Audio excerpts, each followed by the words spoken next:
Hello, good evening, and welcome to Iron Port here on Metropolitan Television. Iron Port is proudly brought to you by the Ghana Revenue Authority, Goyle PLC, Serene Insurance, Ghana Link Network Services, and Maiden Port Services MPS. The show is proudly powered by the Ghana Ports and Harbours Authority. And our media partner on this journey of a lifetime is the Business and Financial Times, the BNFT.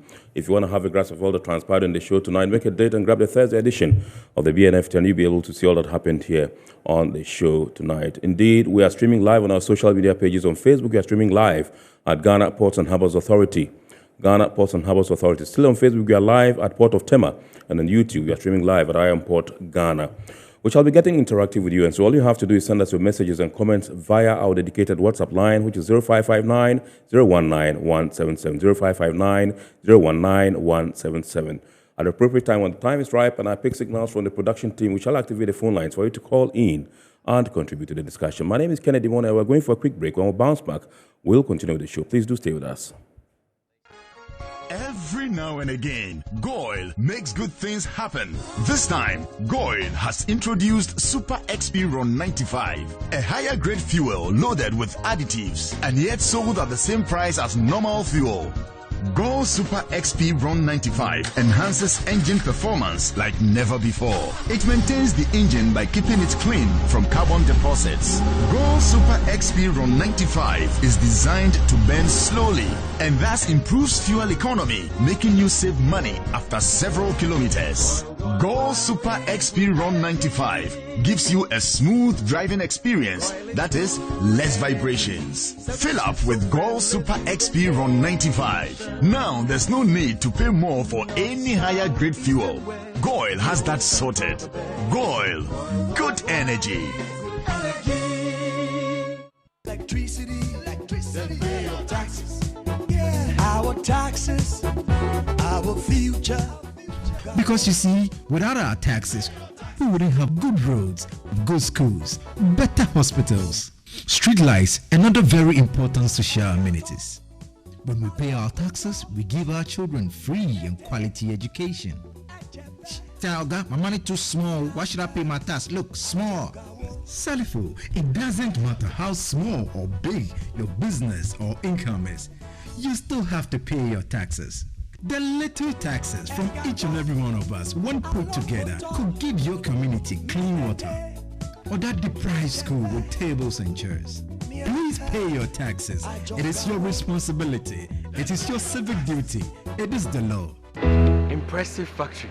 If only I had listened to you, I wouldn't have been in this mess. That devastating fire virtually wiped out the whole factory and my warehouse. Remember my misfortunes last year? Serene Insurance Asset All Risk Fire policy that I took were there to pay for my damaged stocks in the warehouse. And my machines that were affected by the floods have been replaced. My accident vehicle is back on the road thanks to Serene Insurance Motor Policy. Currently, my goods are on the high seas, covered with their marine cargo insurance policy. I was just telling Ajima about Serene Insurance. Oh, Ajima, tell him more. As a road contractor, I make sure I do my contractors all risk insurance for the projects and then workers' compensation for all the workers on site. With Serene Insurance, they will make sure they will cover your unknown tomorrow today. Serene Insurance, a new face of insurance. Call us now.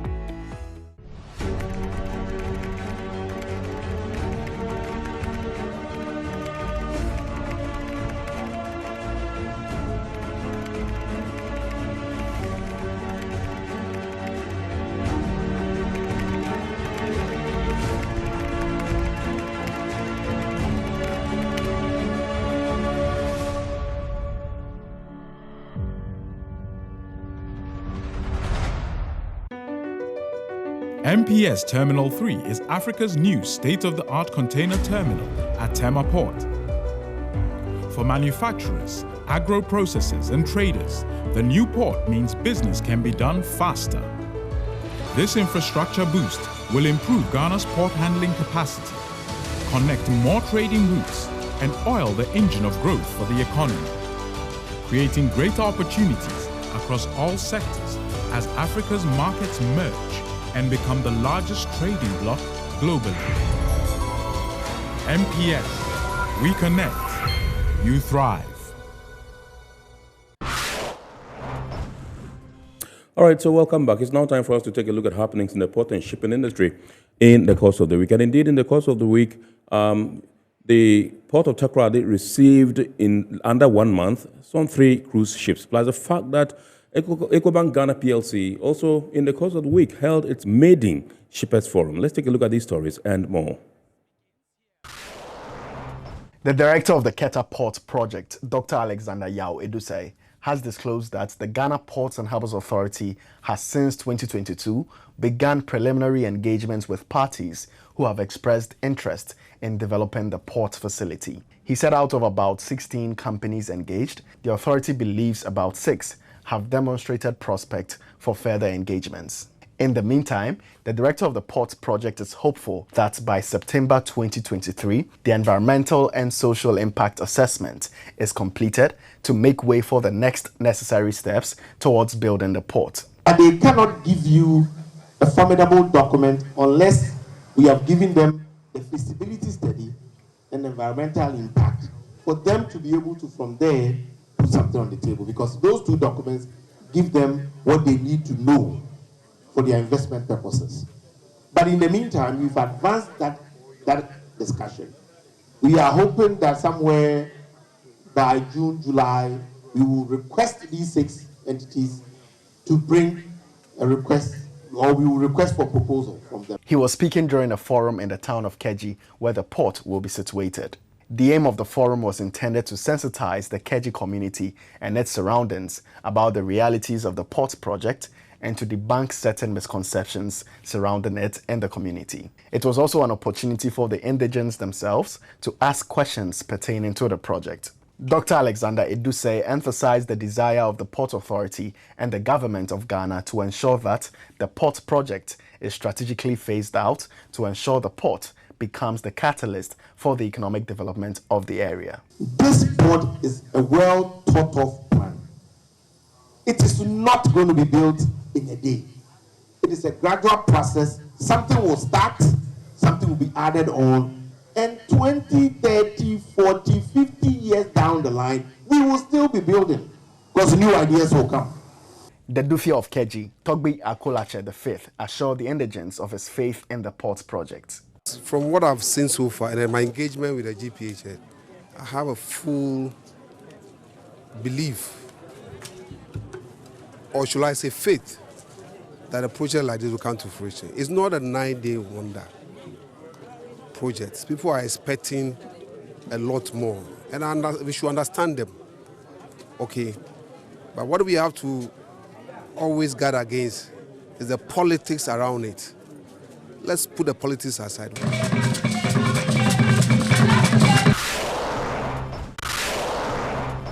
Only in the month of March 2023, 3 cruise ships with a total of 3,790 passengers on board called the Port of Takoradi. The vessels include the 285-meter-long Zuededam, which arrived on March 25 with 2,272 passengers on board. It is the largest cruise ship to call the port. Preceding the Zuededam's call was the Azamara Journey, which called the port on March 14 with 694 passengers, followed by the Insignia, which arrived on March 23 with 824 passengers. It is the first time in the port's history to record cruise vessel calls in such a quick succession. And the people that are coming down to go on advertised tours, Sunseekers tours, are 344 passengers or guests that have disembarked to go on various tours, some here within the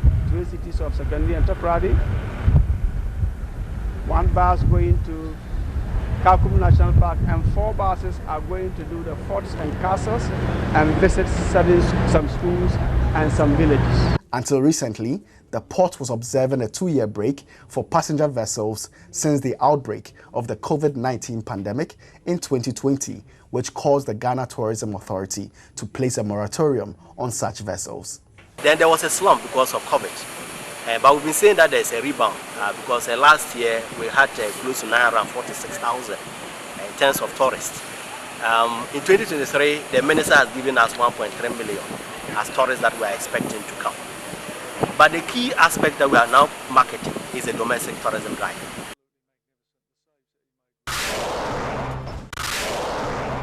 ECOBANK Ghana PLC has held the maiden edition of the Shippers Forum in the port city of Tema. The event was a platform to elicit views from players in the shipping industry and to enable officials of the bank appreciate issues affecting industry players so as to proffer tailor-made solutions to ameliorate these issues. Public sector agencies including the Ghana Ports and Harbours Authority, the Ghana Maritime Authority, Ghana Shippers Authority, and the Customs Division of the Ghana Revenue Authority participated in a plenary session where they answered questions on steps and measures they are taking to ensure free flow of business at the ports. With the shipping lines coming up with new vessels, there was overcapacity. With the overcapacity, suddenly now, as we speak, freight rate is going down significantly. And the shipping lines, if they'll be honest with you, they are sweating already because of what is going on. Now, so coming home, how has that impacted us?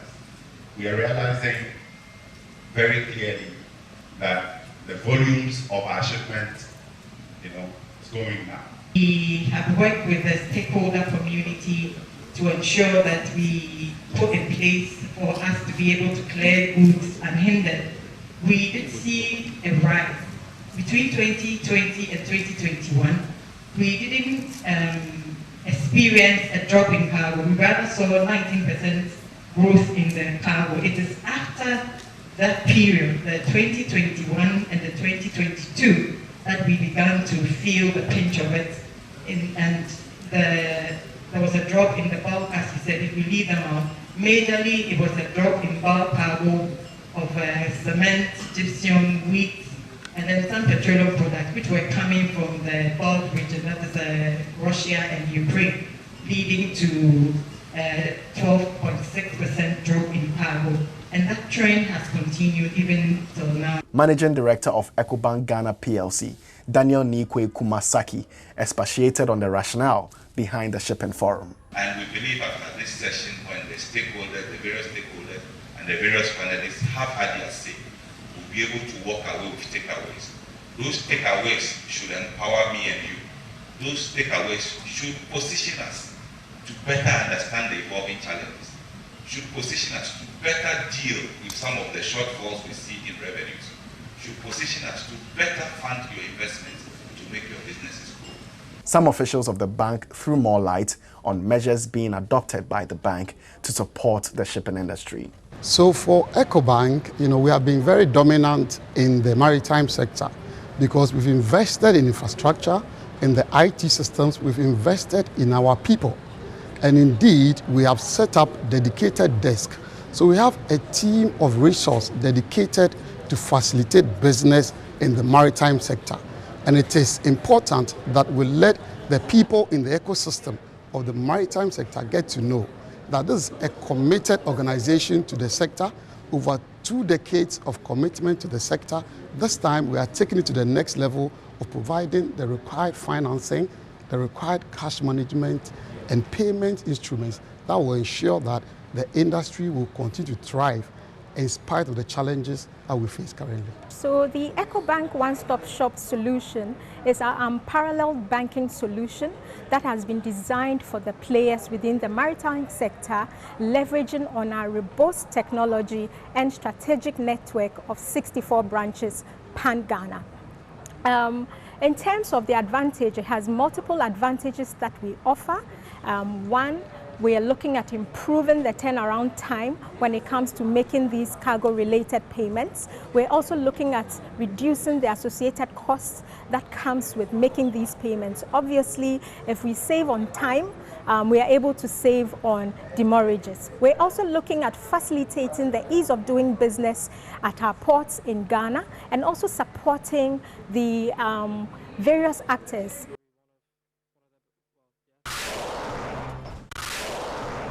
The Gulf of Guinea Maritime Institute has hosted an ocean career fair for high school students to enable them learn more about navigating maritime career paths from industry experts. They are doing this in collaboration with the development of ocean technical capacity with African Nations, .can Institute of Nova Scotia. the various seasoned maritime experts interacted with the school children on basic information about the maritime sector, spanning areas like fisheries, seafaring, cargo operations, among others. The fair also gave the opportunity to key organizations within the sector to showcase their activities and services to the young ones. According to the Gulf of Guinea Maritime Institute, they are passionate about revealing opportunities within this industry to the youth for socio-economic development of the country and continent. We believe young people rest at the fore of advancing a blue economy for Africa. If we are to think about the African situation, what's our major problem? We have high rates of unemployment, but at the same time, we also have a large number of youth who are within the entire continent. So Africa is known as a youthful continent. So we recognize these two opposing situations, right?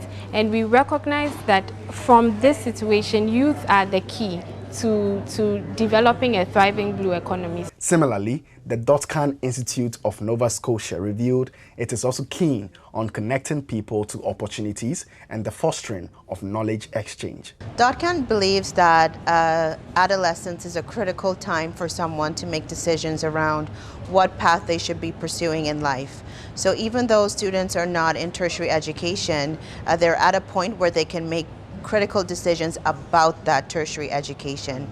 So in exposing 9th grade, 10th, 11th, and 12th graders, or high school students, to the diversity of careers in the blue economy is a good opportunity for the students, but also for the country to really develop and invest in that blue economy.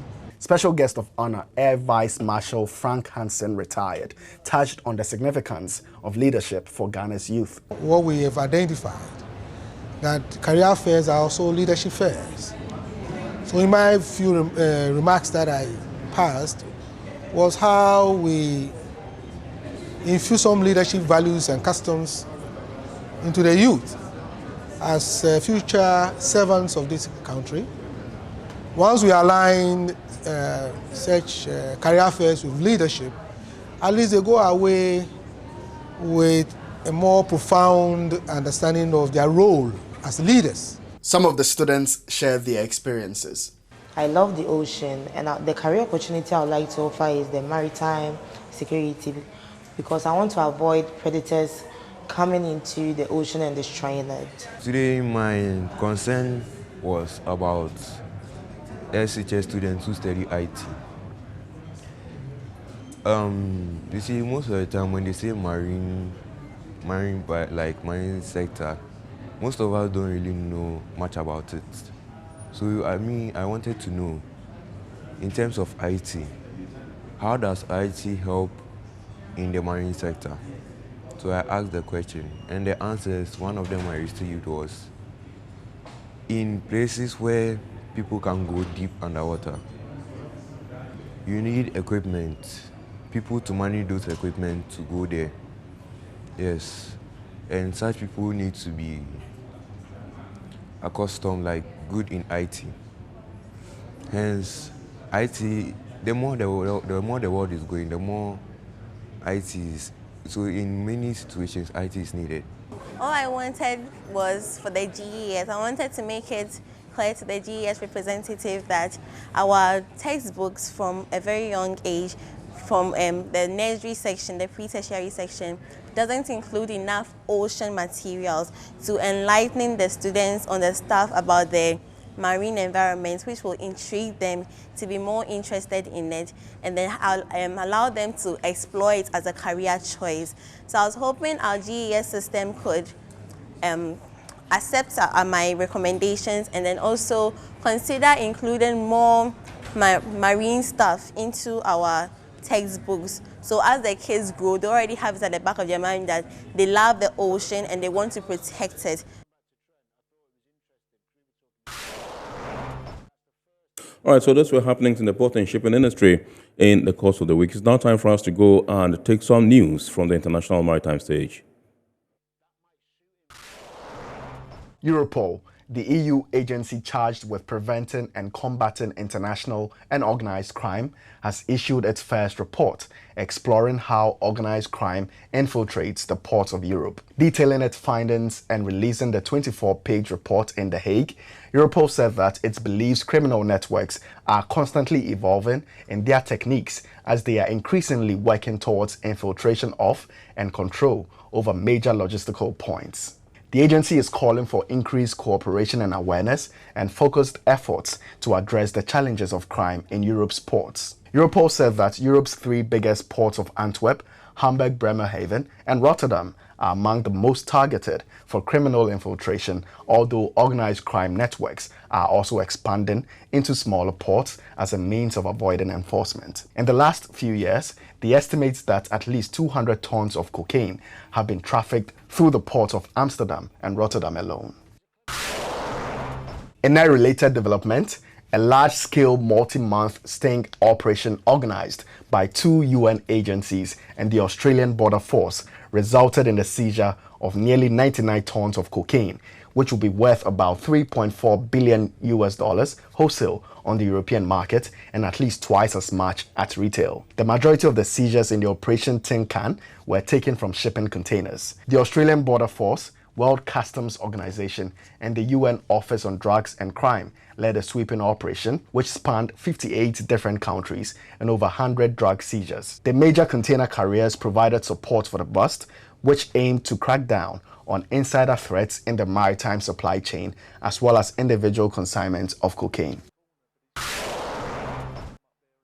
And those were some international shipping stories. We're not going for the word or phrase of the day. Remember, the word or phrase of the day has been fashioned to bring you up to speed with the terminologies and jargons in the shipping industry. And this week's or today's word is cruise ship. Cruise ship.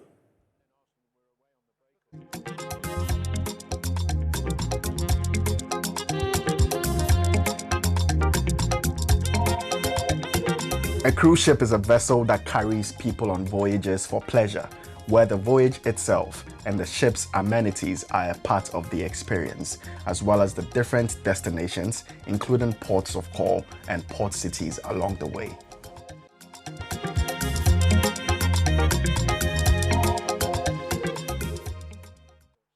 All right, so welcome back. It's now time for us to zoom into our discussion proper tonight. And tonight we're looking at how we can connect the youth to blue careers, or so to speak, jobs in the maritime or shipping industry. And this particular topic comes on the heels of Ocean Career Fair that was put together by the Gulf of Guinea Maritime Institute. That was in the course of the week. And so we are privileged to have some guests from the Gulf of Guinea Maritime Institute. In the studios is Stephanie Scandorf, who is Associate Director, Gulf of Guinea Maritime Institute, and she is to my right.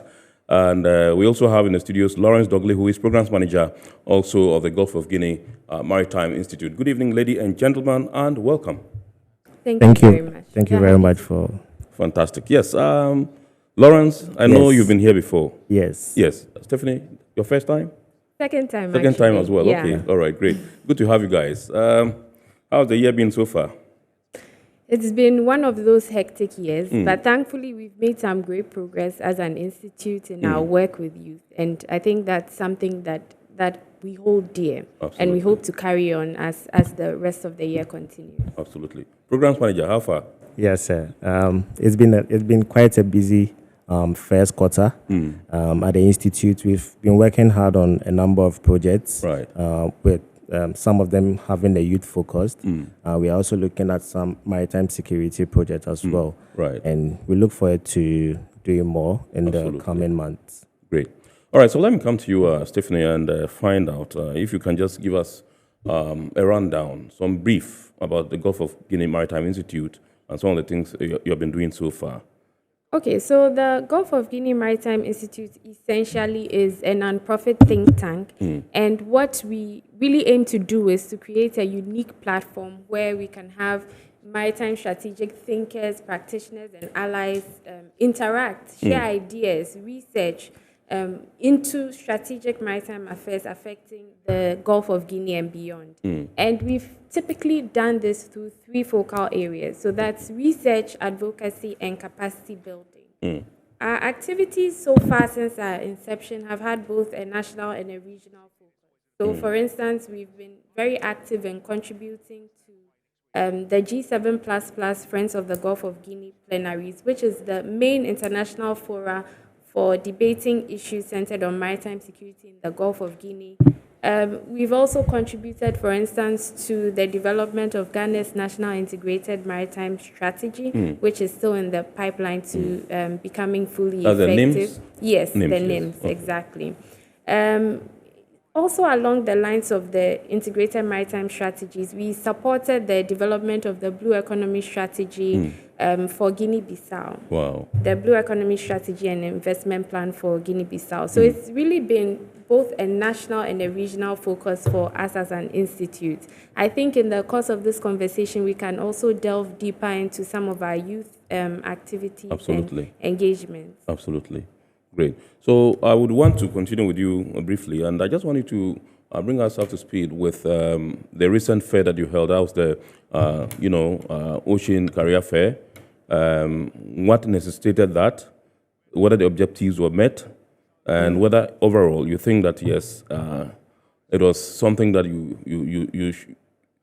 whether indeed you think that it is something that you take pride in as initiators of this particular fair.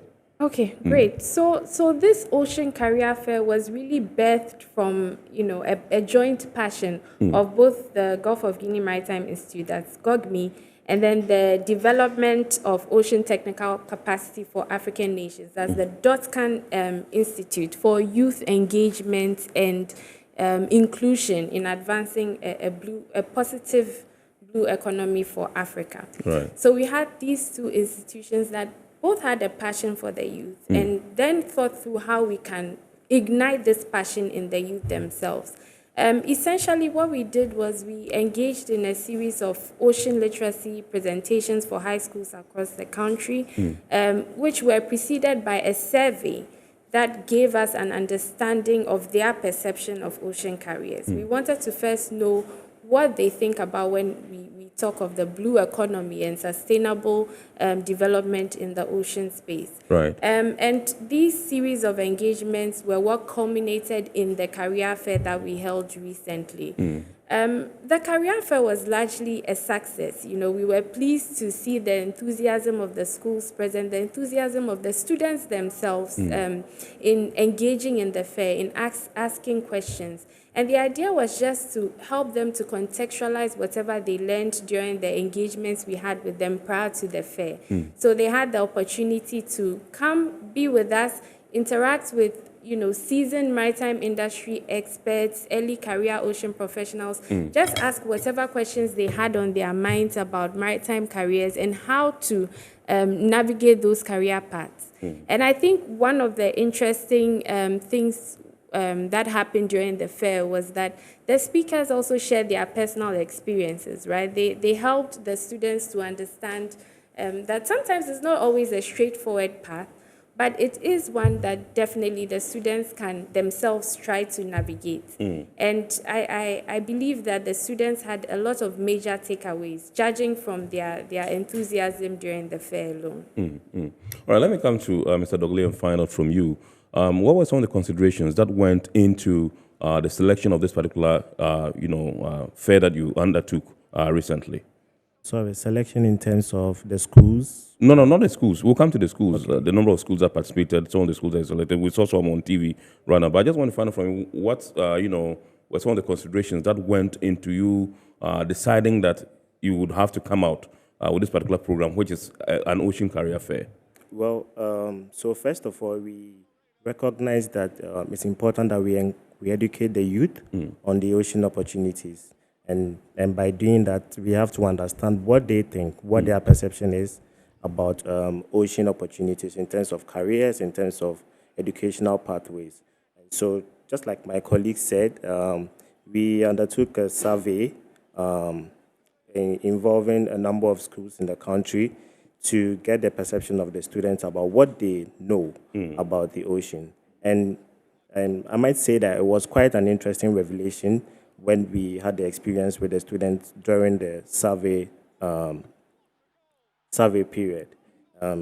some of the revelations. It was interesting to know that, well, first of all, the career fair was organized for basic and second cycle schools in Ghana. And what stood out for us at the Gulf of Guinea Maritime Institute is how basic schools have a better knowledge or are better informed about ocean issues as compared to students in high school. And generally, for all the students, they seem to acknowledge or appreciate the issues that the ocean faces, specifically on the marine environment, plastic pollution. And they also have a fair idea about what goes on in the maritime industry in terms of the shipping aspect. Right. But as to the kind of careers or the kind of educational pathways that they can look at or they can put themselves on to get to that point where they can be employed in the maritime sector was quite a challenge. That was the missing point. Right. And so I think that this career fair that we organized was also an opportunity for the young people to know firsthand from industry experts what they can do in terms of pursuing ocean careers and education as well. All right, so now let's zoom into the selection of the schools that participated. We saw some of them, I think Forces Senior High School or so. What were the criteria for selecting the schools that participated in the fair? Well, I wouldn't say we had a specific criteria. Okay. We just had a number of schools that we wanted to engage with. And I think along the line, we had some challenges engaging some of these schools. Some had to pull out for reasons that were not so clear. And so we ended up having just a few number of schools. And I think this is one of the challenges that we face when it comes to trying to develop solutions or trying to come up with solutions. When it comes to stakeholder engagement, when it comes to working with the group that the groups or the various institutions that we think we can work with to address some of these issues. I think there is the issue of bureaucracy and they not being willing to work with you. And these were some of the challenges that we faced, especially with the relevant agencies that had You're talking about the relevant state agents, public state agencies, yes, okay. that are involved in education. Do you mind sharing with us those agencies if you don't fear vilification or you don't want them to come at you? But sometimes these are forums you can use to drum home the need for collaboration so that we can all better the industry. Yes, if it is, so we approached the Ministry of Education and as well as the Ghana Education Service. Yes. And generally, we didn't get the feedback that we wanted or the enthusiasm that we wanted from them. But somehow, we had to find a way to make this career fair work. And so we took it upon ourselves to visit the schools on our own and then talk to the authorities, secure some arrangement with them, and get them to participate in the survey as well as the career fair. So you got the buy-in of the institutions, of the institutions. Not the agencies that would have even perhaps granted them permission as you initially thought you could do. Okay, all right. But so you sat back. You are the programs manager. You helped put this particular fair together. You sat back throughout the fair, and what's your assessment of it? I mean, as you sat back and looked at how it panned out. I think that generally, when it comes to recognizing ocean opportunities, I think that is established from the stakeholder engagement that we've had from the institutions and then the industry reps that attended. It's established that yes, there are ocean opportunities and there are things that need to be done to see how we can unravel these opportunities. But there's still more work to be done. There's still more engagement that needs to be done. One of the things that also stood out, particularly for the survey, and even for the career fair itself, was the issue of how we can review our curriculums in Ghana and see how we can infuse ocean materials in them so that these young people can be exposed to ocean issues and ocean knowledge at a very young age. And then we can start to prepare their minds to build their interest for pursuing ocean opportunities. Yes, and so I think that's one of the things, one of the important things that stood out All right. Stephanie, yes, you want to add something? I do want to add something actually. So I think at the end of the day, it's all worked out with some of the state agencies and institutions as well. Because I need to highlight that the Ministry of Education was indeed present at the career fair at the end of the day, which we saw as a necessary first step to highlighting their commitment for these issues. We had the technical advisor for the Ministry of Education present. She managed to give some remarks on behalf of the ministry to interact with the kids and also really to contribute to the debate on the issue that my colleague highlighted with regards to integrating some of these things into the curricula of the schools. And I think one of the suggestions she made, which stood out, was the fact that if we do not want to move along the bureaucratic lines, one pathway the schools can look at is to have co-curricular activities that are centered on the ocean. I also wanted to mention that at the end of the day, with regards to the school selection process, it really was about the schools that were able to show interest in the activities that we were proposing. So we would have some schools that didn't show too much interest in these issues. But then we also had schools that were passionate about getting their kids grounded in such knowledge. And it was good to see that there were at least some schools that were passionate about these things and that were willing to have their students present at the career fair. All right, so in all, how many schools participated? Okay, so in all, in terms of presence at the career fair, we had about 3 or 4 schools. So let me just run through that. We had Armed Forces Senior High School. We had Accra High School. We had IPEL International. So it was just those 3, right? Okay, so it was those 3. It was a rainy morning that day, so we understood that some technical challenges prevented some of the schools from coming. In our prior engagements, we had a very good interaction with the students of John Tay. They were very passionate about the discussions we had, so were the school authorities.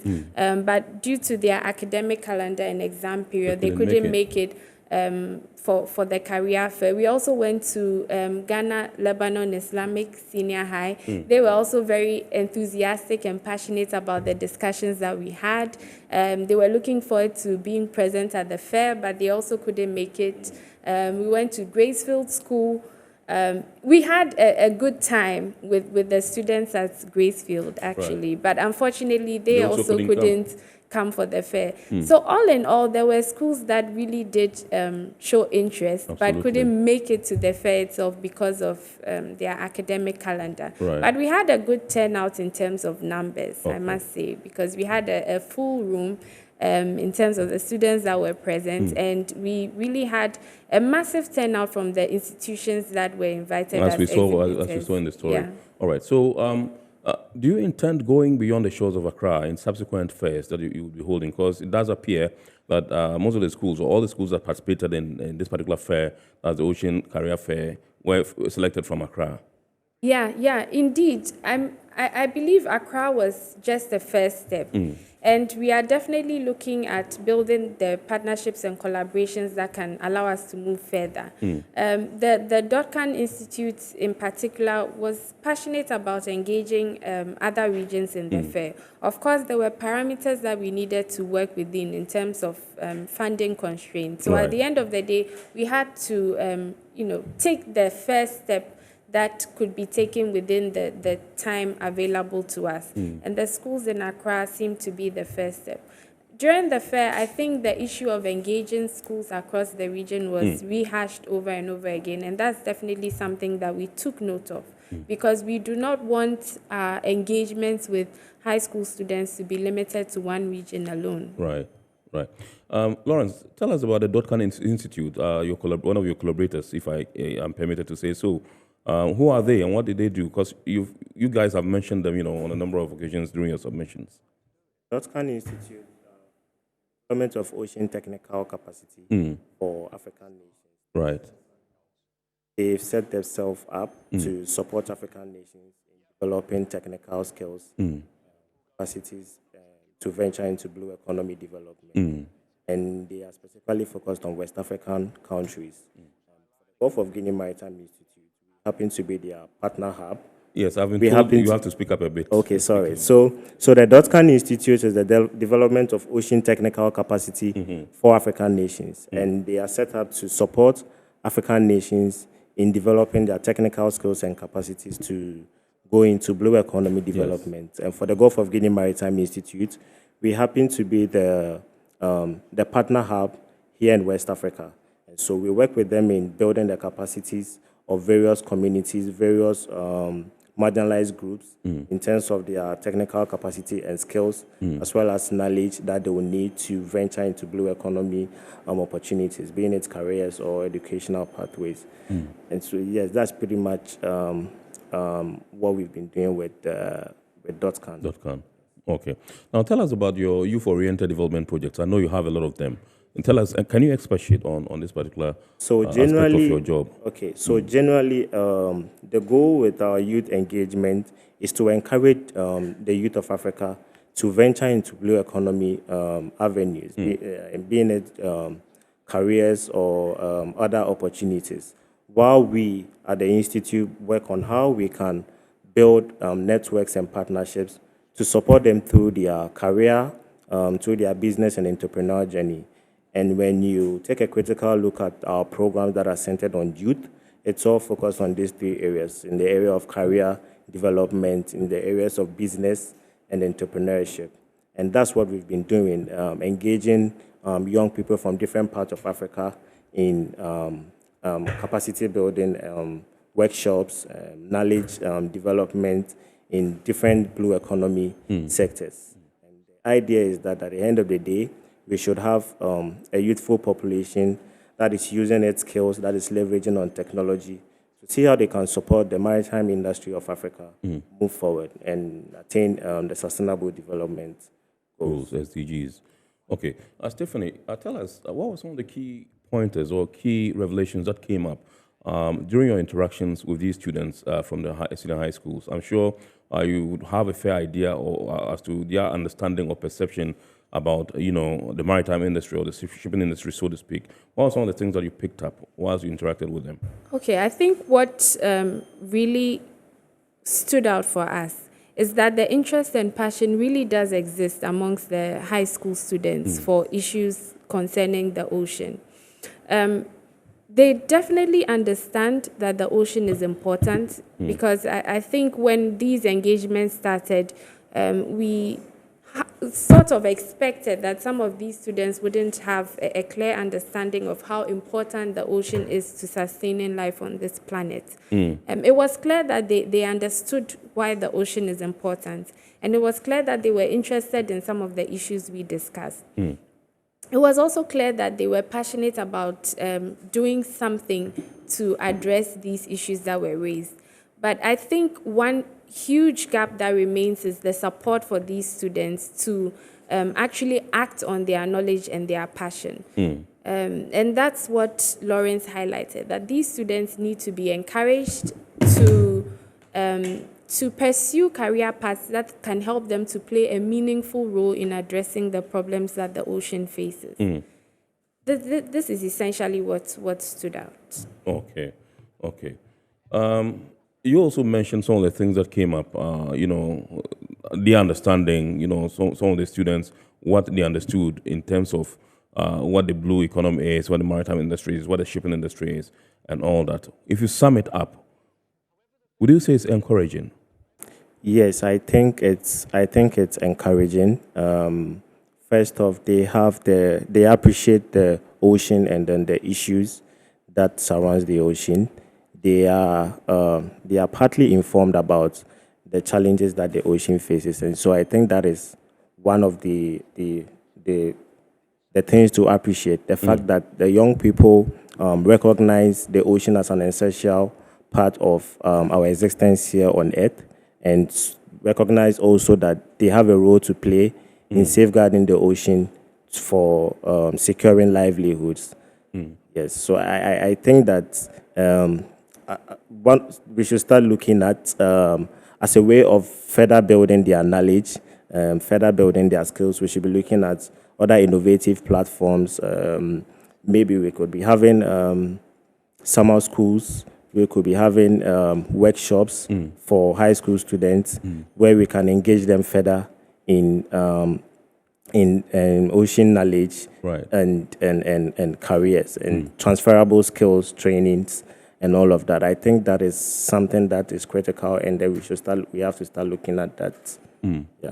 I don't know if I can add to that Please, briefly. yes, you can. I think it was interesting to find that some of the younger students in junior high schools were aware of certain things like oil spills, right? Okay. It was interesting to hear them mention that as a maritime threat, because we thought at the very least they might be thinking only along the lines of shipping or you know, maybe fishing. Right. But we had students talk about oil spills. We had students talk about issues concerning marine biodiversity. Right. We even had students talk about coral reefs, which was very, very exciting for us in that moment. So they are definitely knowledgeable on some of these issues, more knowledgeable probably than some of their parents. Right.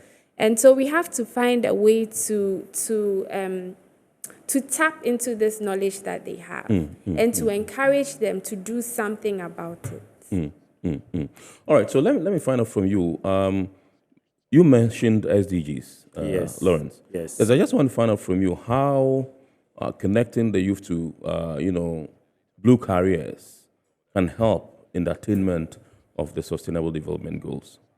I think it's all grounded in the fact that SDG 14, which is on life below water, centered on the ocean, is really central to the attainment of all the other SDGs. And we can look at this in several different respects. So, for instance, if I take SDG 2, which is on hunger, we know that fish is estimated to account for about 10% of global food security. And it might seem small nomically when we think about it, but that is really an impactful figure for just the fisheries sector alone. Right. So we realize that fisheries, for instance, plays a huge role when it comes to alleviating hunger. Africa in particular depends heavily on fisheries as a source of food and as a source of protein. We could also think about it in terms of perhaps SDG 10, which is about reducing inequalities. And then you could think about how the maritime sector also plays a very important role in streamlining incomes across different different genders. We have the fisheries sector as another example, playing a huge role in women empowerment, right? Because in West African countries, women do not just play a subsidiary role when it comes to fisheries. Right. They are very key to the fisheries value chain. And now we are beginning to find out that women are increasingly even becoming owners of canoes. So they control some of the revenue streams that we get from the fishing industry. Absolutely. And this is very important when you think about the SDGs holistically. So yes, when we think of any single one of the SDGs, there's a way that we can link its attainment to SDG 14, which is centered on the ocean. So it's important to begin to leverage on our ocean as a clear pathway to attaining these SDGs, because research is beginning to show that that is one of the most viable ways to meeting the Sustainable Development Goals that we've set for ourselves. And if Lawrence, if I can add to that, so generally the UN Sustainable Development Goals, which was adopted by the United Nations member states in 2015, which Ghana is also a member, shares or provides some principles on peace and prosperity. And it's built on the principle that in trying to end poverty, eradicate poverty and other socioeconomic issues, it's important that we look at areas like or improving areas in health, education, reducing inequality, and driving economic growth. Now, when you look at in terms of connecting the youth to blue economy or careers or opportunities, we recognize that there is the need for education. And that is what, at the Gulf of Guinea Maritime Institute, that's one of the things that we are doing. when you go into the fisheries community, inequalities is quite a big issue. And at the Gulf of Guinea Institute, one of the things that we are also concerned about, or is very important to us, is gender mainstreaming. Is how we can empower women to take up opportunities in the maritime space. Absolutely. And I believe that in doing all of these things, in educating young people, in educating young girls, empowering young girls to take up opportunities, to educate them, we are improving education in the maritime space, and we are reducing inequalities. And I believe these are some of the things that we have focused on, and we believe that together we can achieve the sustainable development goals in Africa. All right, I was to come to you. I just want to find out from you. You cannot achieve or attain the results that you need in terms of your quest to connect the youth to blue careers if you don't have the buy-in of industry, the support of industry. I just want to find out from you what kind of support you require from industry in order that you become effective and efficient in your quest to achieve this particular dream or goal. Okay. I think in Ghana, industry is quite doing a lot. We've seen the intent of some industry players who have shown great interest in the blue economy development. I think we are at a point where we need to mobilize more partnerships for resources that can support some of these training programs that we want to carry out for young people. And so one of the clarion calls for industry is to see how they can engage or they can build partnerships with relevant institutions, think tanks, like the Gulf of Guinea Maritime Institute, to see how they can mobilize resources, how we can build expertise to provide these training opportunities, to provide transferable skills to young people who want to take up even vocational opportunities in the maritime space. All right, so let me ask you the same question. You cannot attain results if you don't have government buy-in in your quest to connect the youth to blue careers. I just want to find out from you, what support do you require from government in order to be able to achieve this? I think really it's about the issue of having the partnership and collaboration of government agencies, right?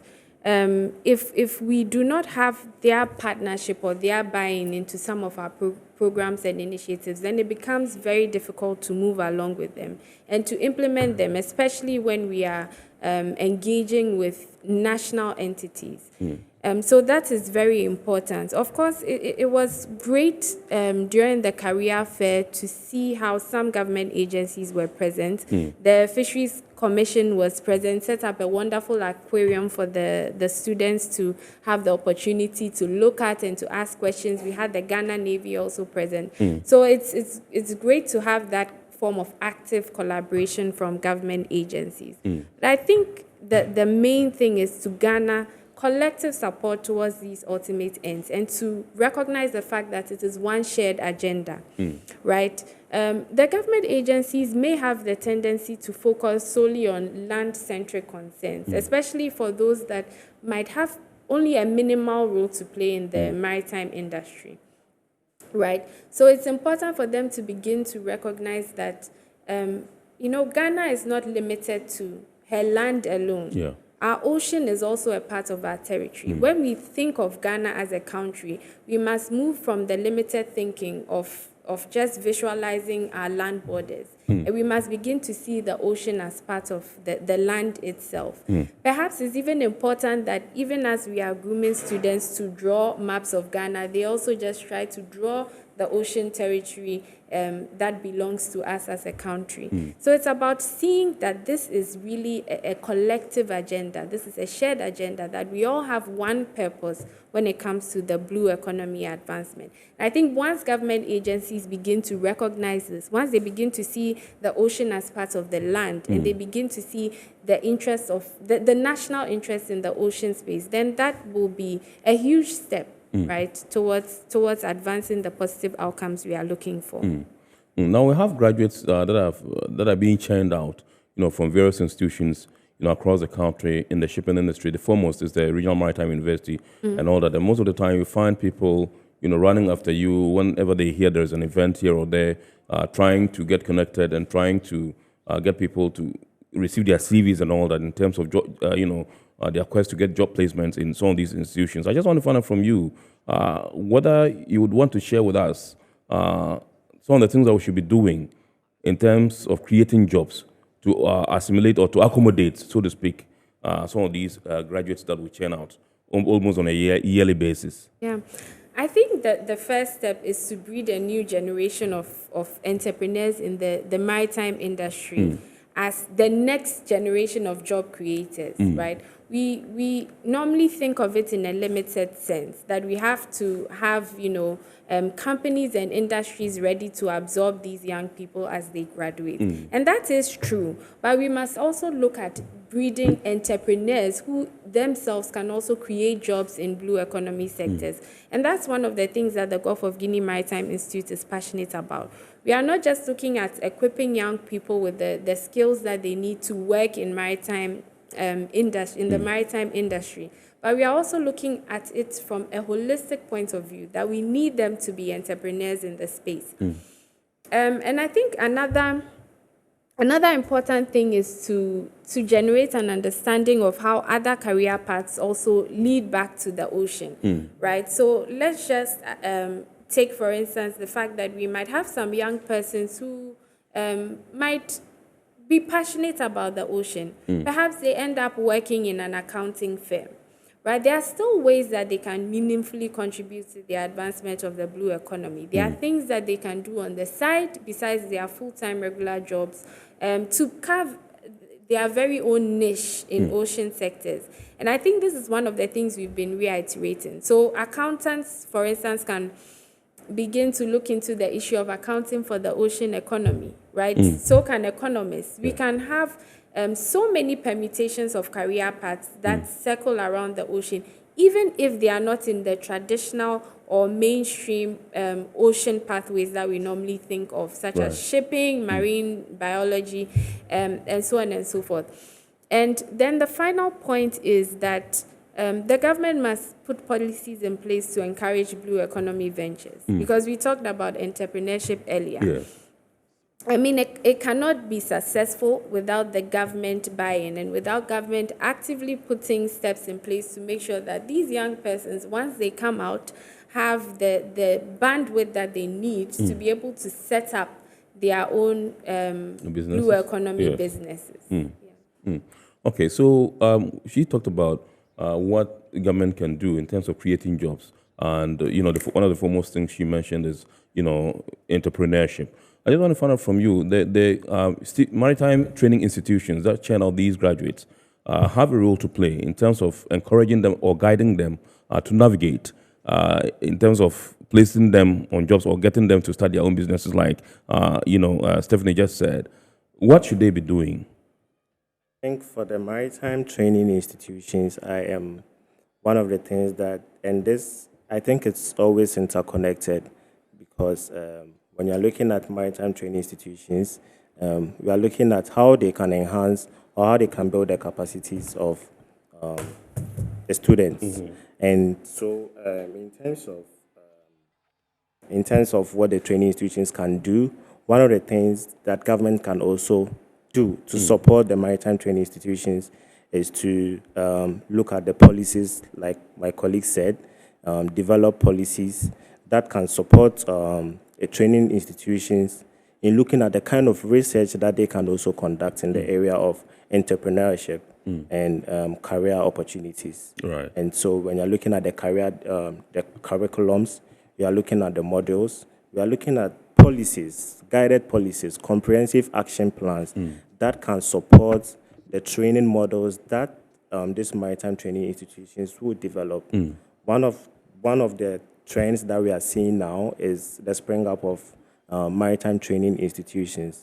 But it's important that a sector analysis is conducted to look at sectors that are readily investable, sectors that we can build skills, or sectors that we can identify skills gap. And that should be a collaboration between the maritime training institutions and industry to identify the skills gap that needs to be filled. I think an example is the recently ended ECOBANK shipping forum. Yes, that's an example of a platform where young people should be involved. We should get to know the perception of young people when it comes to Africa's shipping industry. What are the challenges that they think they can identify? And also hear firsthand from the industry people about what the challenges are. And I think when we have a better knowledge or when we are better informed about these challenges, then it can, maritime training institutions can also be better informed to develop training programs or models that can build the skills, that can build the knowledge of young people to come up with solutions or to build their skills and be ready to address some of these challenges that we face in the maritime. All right, great. That's Lawrence Dogley. He is the Programs Manager, Gulf of Guinea Maritime Institute. And indeed also in the studios is Stephanie Scandorf, who is the Associate Director, Gulf of Guinea Maritime Institute. And tonight our topic is how to connect the youth to, blue careers, in our country. And that's what we're discussing tonight with this lady and gentleman. We're going for a quick break. When we return, I'm sure I'll pick signals from the production team for us to activate the phone lines for you to call in and contribute to the discussion. In the meantime, I can see a lot of messages in the mailbox. So I want to come back. We'll take a look at all that. Please do stay tuned. Every now and again, GOIL makes good things happen. This time, GOIL has introduced Super XP Ron 95, a higher grade fuel loaded with additives and yet sold at the same price as normal fuel. GOIL Super XP Ron 95 enhances engine performance like never before. It maintains the engine by keeping it clean from carbon deposits. GOIL Super XP Ron 95 is designed to burn slowly and thus improves fuel economy, making you save money after several kilometers. GOIL Super XP Ron 95 gives you a smooth driving experience, that is, less vibrations. Fill up with GOIL Super XP Ron 95. Now there's no need to pay more for any higher grade fuel. GOIL has that sorted. GOIL, good energy. Electricity, then pay your taxes. Our taxes, our future. Because you see, without our taxes, we wouldn't have good roads, good schools, better hospitals, street lights, and other very important social amenities. When we pay our taxes, we give our children free and quality education. Talga, my money too small. Why should I pay my tax? Look, small. Salifo, it doesn't matter how small or big your business or income is. You still have to pay your taxes. The little taxes from each and every one of us, when put together, could give your community clean water or that deprived school with tables and chairs. Please pay your taxes. It is your responsibility. It is your civic duty. It is the law. Impressive factory. If only I had listened to you, I wouldn't have been in this mess. That devastating fire virtually wiped out the whole factory and my warehouse. Remember my misfortunes last year? Serene Insurance Asset All Risk Fire policy that I took were there to pay for my damaged stocks in the warehouse. And my machines that were affected by the floods have been replaced. My accident vehicle is back on the road thanks to Serene Insurance Motor Policy. Currently, my goods are on the high seas, covered with their marine cargo insurance policy. I was just telling Ajima about Serene Insurance. Oh, Ajima, tell him more. As a road contractor, I make sure I do my contractors all risk insurance for the projects and then workers' compensation for all the workers on site. With Serene Insurance, they will make sure they will cover your unknown tomorrow today. Serene Insurance, a new face of insurance. Call us now.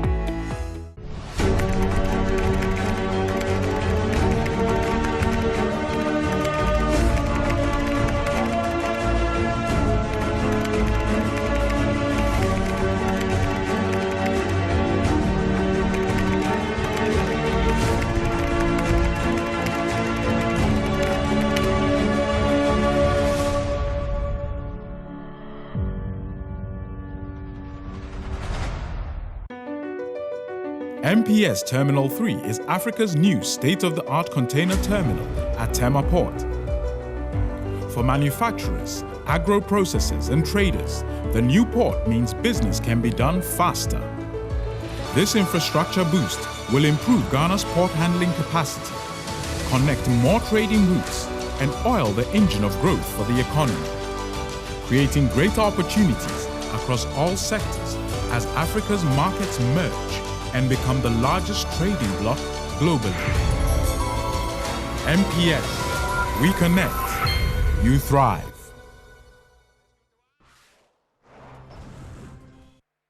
All right, welcome back. So the phone lines are activated. Number to dial 020-552-8353. 020-552-8353. You can call in and contribute to the discussion. I'm going straight into the mailbox to take your messages. And the first one says, hello, boss.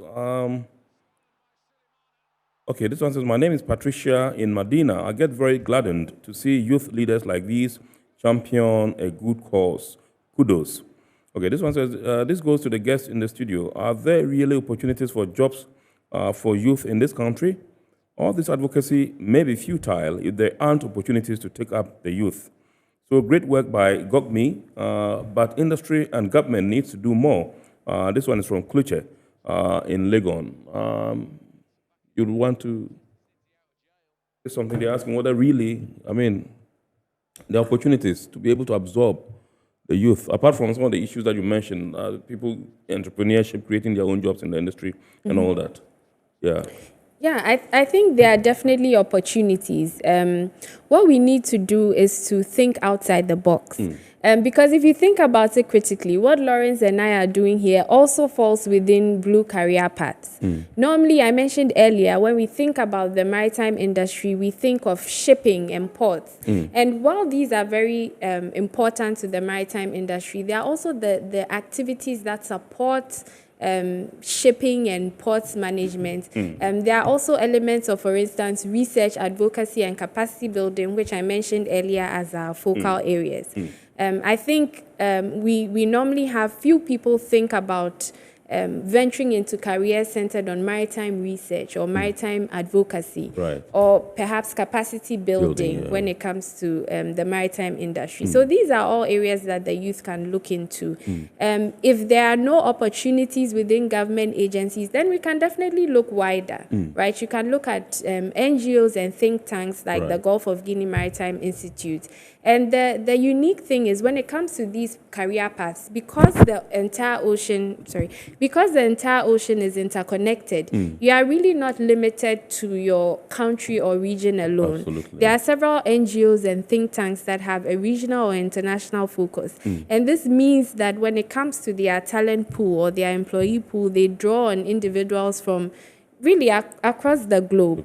So we are not limited to just Ghana and the opportunities. Of course, it's important that we also develop our blue economy sectors. But for the young ones out there who may look at venturing into blue career paths, you are not limited. You need to think outside the box. Great.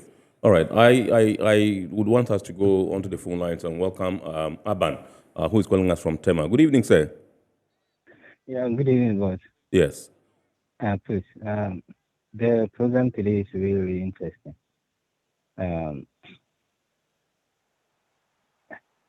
Yes, Aban.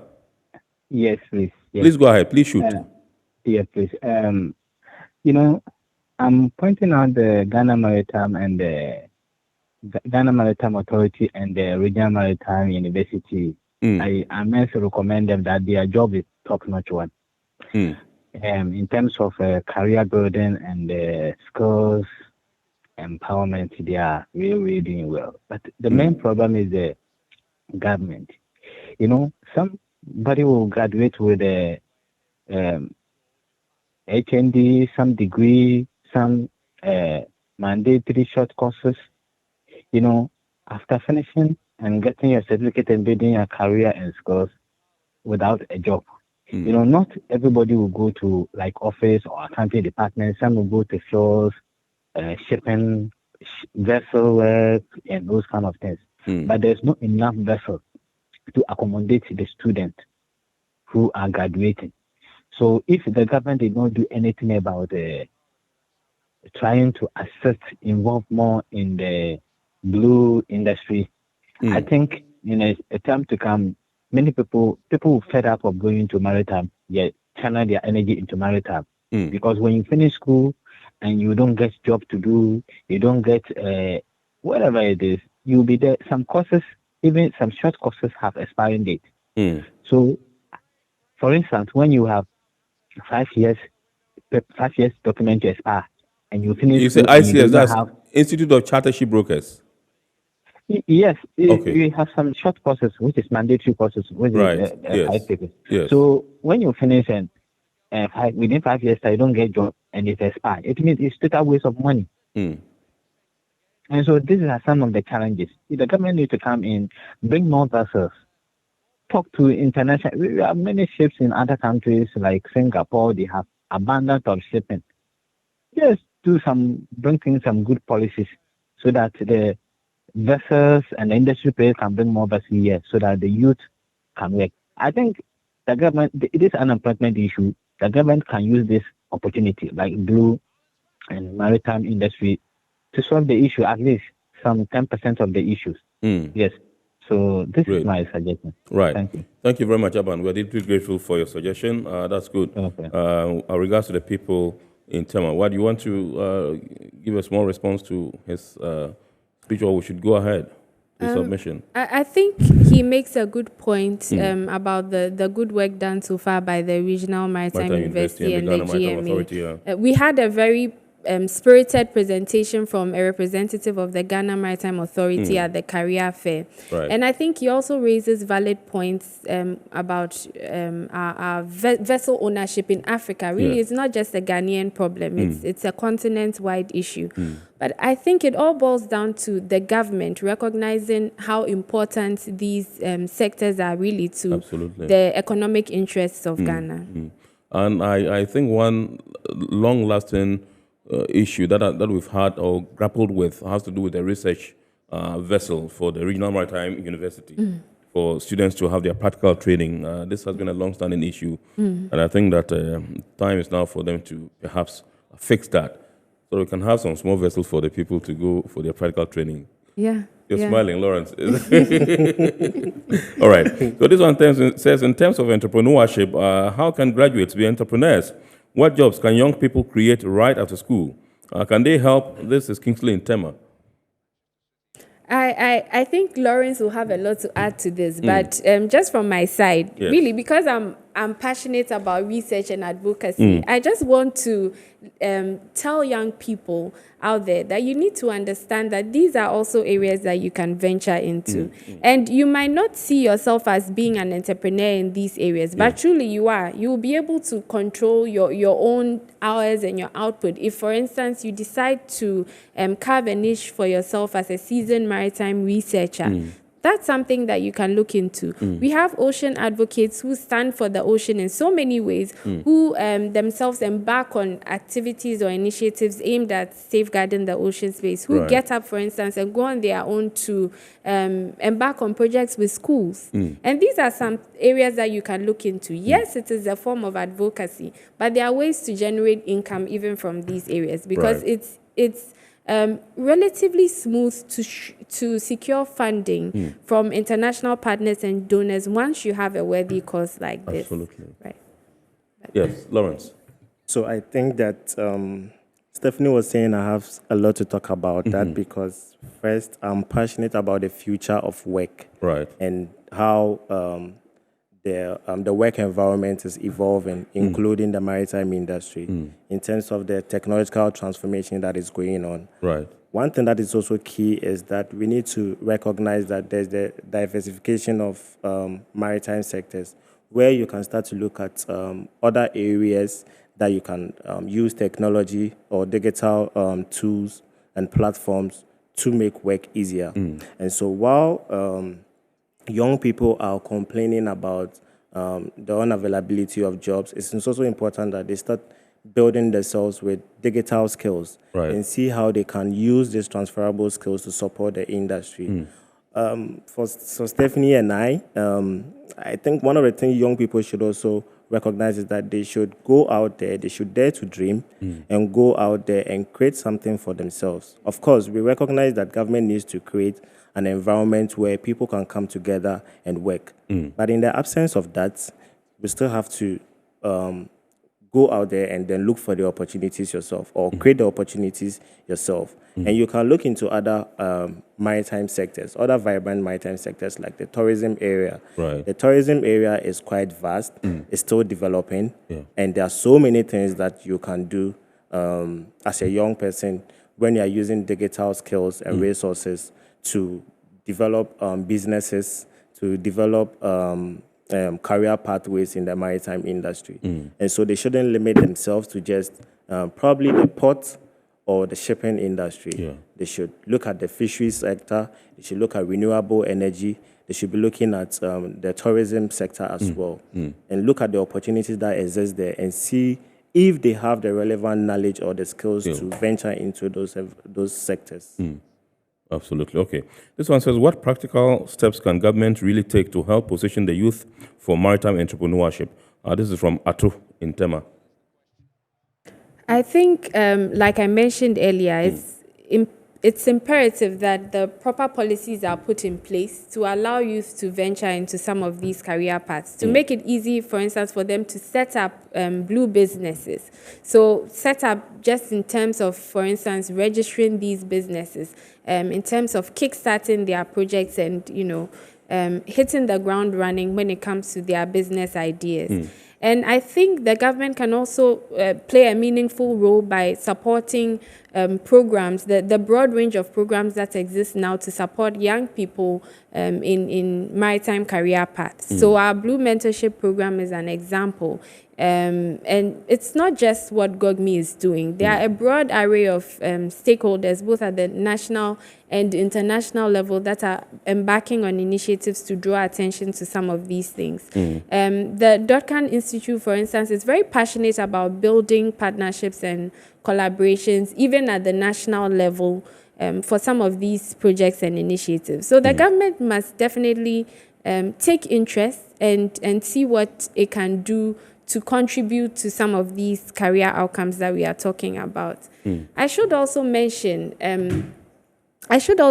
for both the government and industry practitioners, so I'm drawing in industry in this part of my conversation, that it's important to give youth a chance, right? If we think about the Gulf of Guinea Maritime Institute, for instance, you think of Lawrence and I, two young individuals who have been given this opportunity to work with this institute, to coordinate affairs, to manage big programs and events. That is them taking a chance on us. Of course, we have an extensive network of seasoned maritime industry experts who provide the technical guidance and expertise that we need. But they also recognize the need to give the young individuals in the organization a chance, right? So that way it's really a holistic experience in terms of how we make our decisions and in terms of the events and programs that we focus on.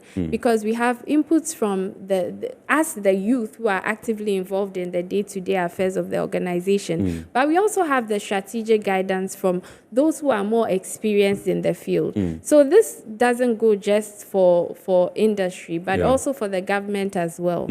We have maritime agencies. We have agencies that are dedicated to addressing maritime concerns. And these agencies need to recognize the fact that youth are really central to driving a blue economy for Africa. Because we have, that innovative spirit that is needed to create the advancements that we need. So the government needs to recognize these traits of the youth and then reel us in. And together, I'm sure we can work something wonderful. All right, this one is from Sadia, who's watching all the way from Tamale. She says, why not West Africa Maritime Institute, but Gulf of Guinea Institute? Well, the Gulf of Guinea straddles the entire West African coast, really, from Senegal in the north to Angola in the south. And so we were focusing more, trying to draw attention to the ocean space, right? Because, the band of sea straddling the West African coast is what we call the Gulf of Guinea. So I think saying the Gulf of Guinea Maritime Institute really brings your attention to the ocean space and not just the land. Okay. Loris, I just wanted to add that, so at the Gulf of Guinea Maritime Institute, one of our guiding principles is to look at the problems through an African lens and then provide African solutions to these problems. And so I think that's one of the reasons, that's one of the things that informed the name of the Gulf of Guinea Maritime Institute, where they focus on the Gulf of Guinea region. Lawrence, have you done any work or research to do a comparative analysis of our strength in terms of placing the youth on jobs or connecting them to blue careers in Ghana and other countries within the sub-region? So one of the things How that are we faring? Okay, so in many of the things that we do, we usually conduct studies and stakeholder engagement to understand some of the pertinent issues that we have. 2 years ago, one of the research conferences that we did was on developing blue careers and skills to support Gulf of Guinea maritime economies. And there were so many revelations, some of them being that young people didn't have any idea about that was 2 years ago. They didn't have any idea about the kind of opportunities that exist in the space. And so that is what informed the organization of the Blue Careers and Business Expo as a platform where we can bring young people together with industry experts to look at some of the opportunities that exist in the space. Right. And I think that is one of the first steps in trying to build the skills of young people to take up the opportunities, to take up job opportunities in the maritime space. And while we do this, we also continue to conduct further studies into what we can do to enhance our youth engagement in terms of mentorship, in terms of incubation programs that can, at the goal, provide practical skills and experiences to young people, while we also look at further conducting research with government agencies and international partners to look into some of these areas. Stephanie, you mentioned that you have done some work for the government of Guinea in your initial submission. Is it Guinea? Guinea-Bissau. Yes, Guinea-Bissau, yes. I just want to find out from you, we have barely 3 minutes to go, some of the things that you are doing to perhaps, increase your influence within the sub-region, that's extending your activities, beyond Ghana. Okay, great. I mentioned earlier, for instance, that we have an active role in international fora like the G7++, which is the main fora for discussing maritime security issues. We also play an active role in contributing to what we call the SHADE fora on shared awareness and deconfliction in the Gulf of Guinea region. So it's more or less a purely operational fora where we have regional navies and international partners also come together to deconflict when it comes to some of the major maritime security incidents in the Gulf of Guinea. But beyond these, of course, our mentorship program has a regional focus because we do not only draw on participants from Ghana alone, but from participants across Africa. Our early career ocean professional training programs that we had last year, which were funded by IOC UNESCO, also drew on participants from across Africa. So in all our programs and engagements, we try to see if we can involve as much as possible people from across the sub-region and beyond, because like I mentioned, it's a shared ocean space. And then we also have what we call our International Maritime Security Working Group, which is really a forum that facilitates discussion from the broad range of maritime security stakeholders in the Gulf of Guinea and beyond. Right. Just in 1 minute, Lawrence, what are some of the activities that are lined up in your itinerary as GOGMI? So in the coming quarter, we have quite a number of activities that we are looking at, but we are still continuing with our youth engagement. We are still looking at more capacity building programs and workshops for young people. We are also conducting a number of research to support maritime security cooperation in the Gulf of Guinea region. We are also working on some industry reports and reviews about situational maritime awareness and to give insights on industry issues as well as governance and regulatory frameworks as well. Right. And so, yes, this I don't know if Stephanie wants to add some. I think you've mentioned quite a lot. We have maritime security courses coming up. We are hoping to roll those out in the last quarter of the year. And we think that is also one of the avenues through which we can enhance knowledge on maritime security issues. Okay. Brilliant. Thank you very much, Stephanie Skandov, who is Associate Director at Gulf of Guinea Maritime Institute, and indeed Lawrence Dogley, who is also Programs Manager at Gulf of Guinea Maritime Institute. We've been discussing how to connect the youth to blue careers in our country, that's Ghana. We entreat you to watch the abridged version of Iron Port on Wednesday at 8:30 p.m. on Ghana Television. We say much thanks to our sponsors, Ghana Regional Authority, Well PLC, Serene Insurance, Ghana Link Network Services, and indeed Meridian Port Services. Remember, the show is proudly powered by the Ghana Ports and Harbours Authority. My name is Kennedy Mona. We entreat you to keep watching the rest of our programs here, and God willing, next week we shall bounce back with another wonderful edition of Iron Port. Have a super week ahead and enjoy the Easter holidays.